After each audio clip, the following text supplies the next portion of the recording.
sur la chaîne YouTube Le Monde du Football. On se retrouve donc aujourd'hui pour le second épisode de la série Histoire de football avec aujourd'hui l'histoire d'un joueur aussi doué que tourmenté, Hatem Ben Arfa. Hatem Ben Arfa naît le 7 mars 1987 à Clamart et possède la double nationalité française et tunisienne. Il est considéré comme un des plus grands talents français des 20 dernières années, mais malheureusement, un des plus gros gâchis du football mondial au vu de son talent. De 1999 à 2002, afin de se former, il intègre l'INF Clairefontaine en étant surclassé au sein de la promotion 86. Promotion rendue notamment célèbre par le documentaire À la Clairefontaine, réalisé par Bruno Sylvestre. Il y passe 3 années, aux côtés d'autres espoirs, comme Abou Diaby, Ricardo Farti ou Geoffrey Jourdraine.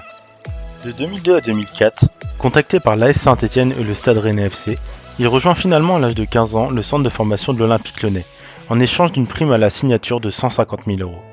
Son plus grand fait d'armes alors avec le centre de formation de l'Olympique Lyonnais est une finale de championnat national moins de 16 ans en 2002-2003 contre la GOCR. Ben Arfa marque le seul but lyonnais, mais ne peut empêcher la défaite des Siens 2-1. 6 août 2004, Hatem Ben Arfa débute en professionnel avec l'Olympique Lyonnais contre l'OGC Nice, dans une équipe alors dirigée par Paul Le Guen. Il dispute en fin de saison, aux côtés de Loïc Rémy et Karim Benzema, la finale de la Coupe Gambardella. L'Olympique Lyonnais s'inclinera alors 6-2. Il marque son premier but avec Lyon contre Lille en Coupe de la Ligue le 10 novembre 2004. De 16 ans à 19 ans, il passe par toutes les catégories de jeunes de l'équipe de France. Avec l'équipe de France U17, il remporte alors l'Euro 2004 des U17 en battant l'Espagne en finale 2-1.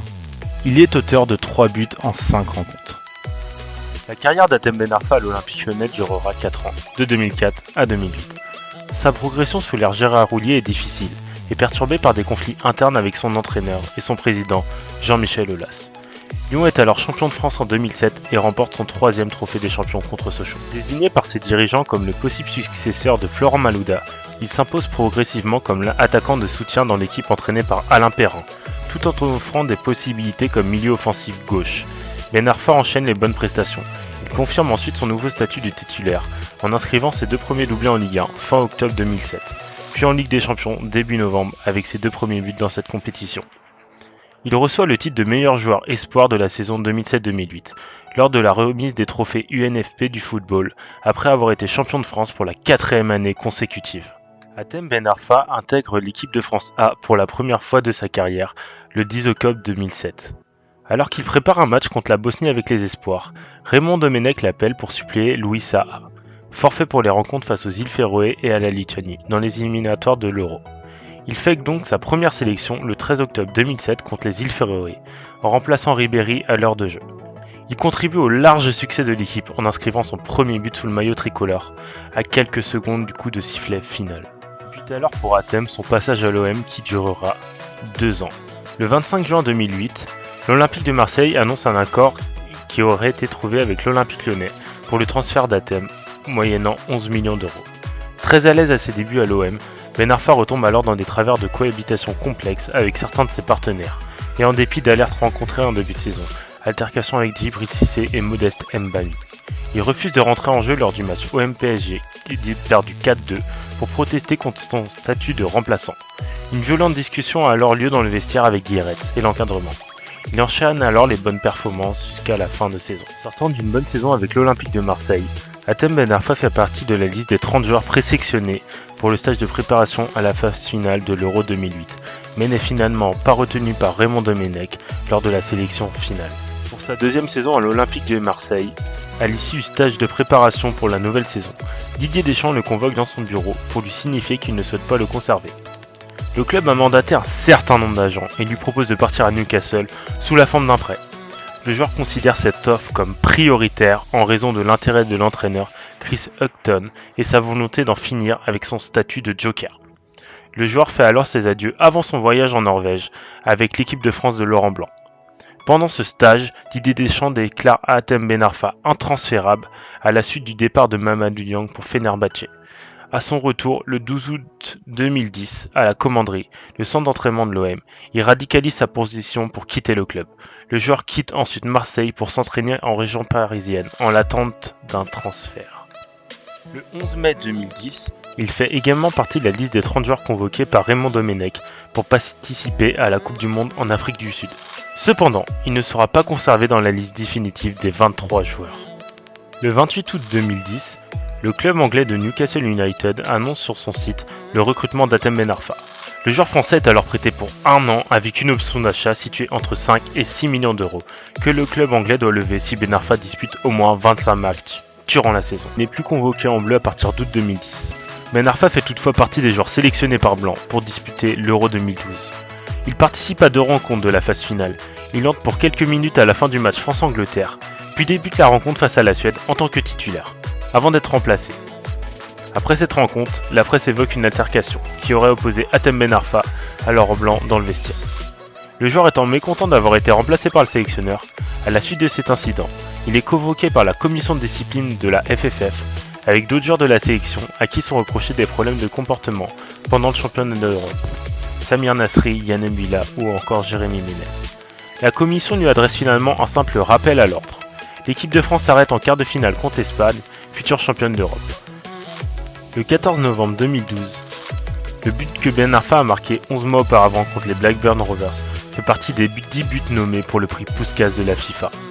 Entre-temps, il donne un avis négatif en tant que musulman, tout comme Papi Cissé, Dembaba ou Cheikh Tioté, de revêtir le futur maillot de Newcastle en raison du nouveau sponsor, Wonga, société de crédit, car selon les préceptes de l'islam, l'usure est interdite.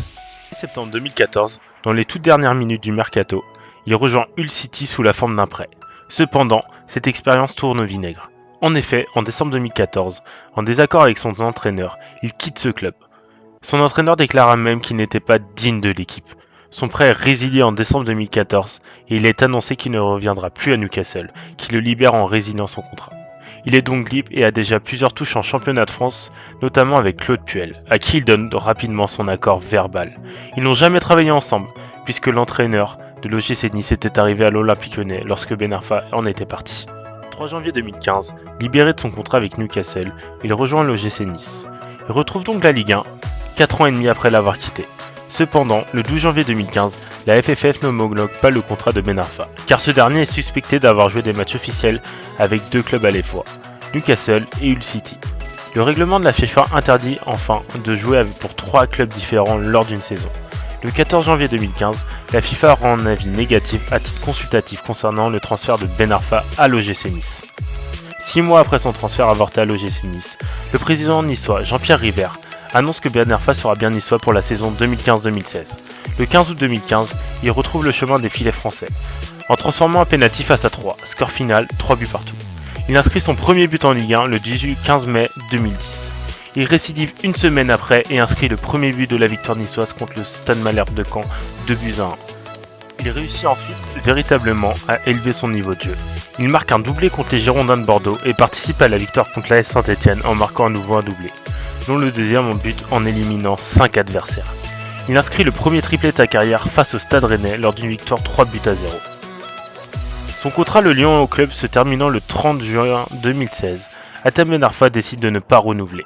De tout contrat après son départ de l'OGC Nice, il s'engage le 1er juillet 2016 avec le PSG pour une durée de 2 ans et choisit de porter le numéro 21, prétextant apprécier l'équipe 21. Il joue son premier match officiel avec le PSG lors du Trophée des Champions contre son club formateur, l'OL, et marque son premier but avec son nouveau club d'une demi-volée avant de reporter le match 4-1 et soulever son premier titre avec le club de la capitale. Présenté comme l'une des recrues phares du PSG lors du mercato, il est finalement peu utilisé lors du début de saison. Unai Emery le trouvant trop individuel et pas assez défensif, décide de ne pas le convoquer pour le premier match de Ligue des Champions contre Arsenal, puis lors des 3 suivants en championnat. Il retrouve peu à peu de temps de jeu en tant que remplaçant et distille une passe décisive à Verratti lors du match contre le Stade Rennais. Il est ensuite écarté à partir du 6 avril 2017 et ne jouera aucun match lors de la saison 2017-2018 pour le club de la capitale. Libre de tout contrat avec le Paris Saint-Germain, il s'engage avec le Stade Rennais le 2 septembre 2018 pour une durée de 2 ans. Il dispute ses premières minutes sous le maillot breton en entrant en jeu lors du match de Ligue Europa contre le FC Jablonec et donne la victoire à son équipe en transformant un penalty dans le temps additionnel. Après plusieurs mois sans beaucoup jouer sous la mouchie, Julien Stéphan est nommé entraîneur intérimaire et redonne de la confiance et du temps de jeu à Ben Arfa. L'ancien joueur du PSG joue un rôle très important dans la campagne européenne, avec la qualification face au Betis Séville grâce à une performance extraordinaire de sa part et la victoire au match aller face à Arsenal 3-1 où il brille, malgré l'élimination au retour 3-0. Le 27 avril 2019, il gagne la Coupe de France face au PSG. Au micro de France 2, il déclare après le match qu'il ne faut jamais sous-estimer son adversaire. Un jour, il revient plus fort. Rappelant ainsi les conflits rencontrés avec le PSG. Il finira même jusqu'à provoquer le président du PSG, Nasser El-Khelaifi, en lui montrant sa médaille. Olivier Létang annonce le 3 juin 2019 le départ d'Hatem Ben Arfa durant le mercato d'été. Au final, Ben Arfa, pour moi, c'est un joueur qui se distingue par sa grande qualité technique. Dribbleur hors pair, sa conduite de balle et son explosivité en font un joueur difficile à arrêter une fois lancé. Il est capable de se sortir de face à face contre plusieurs adversaires et de marquer dans des angles complexes. Toutefois, on lui a reproché à de nombreuses reprises un manque d'esprit collectif et un jeu trop individualiste avec un excès de dribble et une volonté de marquer seul. Pour appuyer mes propos, voici d'ailleurs quelques extraits de grands joueurs ou consultants du monde du football sur Hatem Ben Arfa. C'est quelqu'un qui a talent, c'est du niveau de Messi, et sans faire de langue de bois. Hein. Quand je le vois comme ça à Paris, ça me fait mal pour lui, parce qu'il a réussi à revenir à Nice, à montrer qu'il était capable de faire la différence et faire ce qu'il veut avec la balle. Et aujourd'hui, il est reparti à zéro, et c'est un peu gâché pour lui. Saint-Germain, je ne vais pas dire que c'est inespéré, mais par rapport au talent qu'a ce garçon, pour moi, je l'ai dit et redit, il devrait jouer au Real Madrid. Mais malheureusement, le train il est passé et c'est trop tard. Merci d'avoir regardé le deuxième épisode d'Histoire de football sur Hatem Ben Arfa. N'hésitez pas dans les commentaires à mettre le nom de joueur que vous voulez que je traite pour la prochaine vidéo. On se retrouve donc dans quelques jours. Tchuss!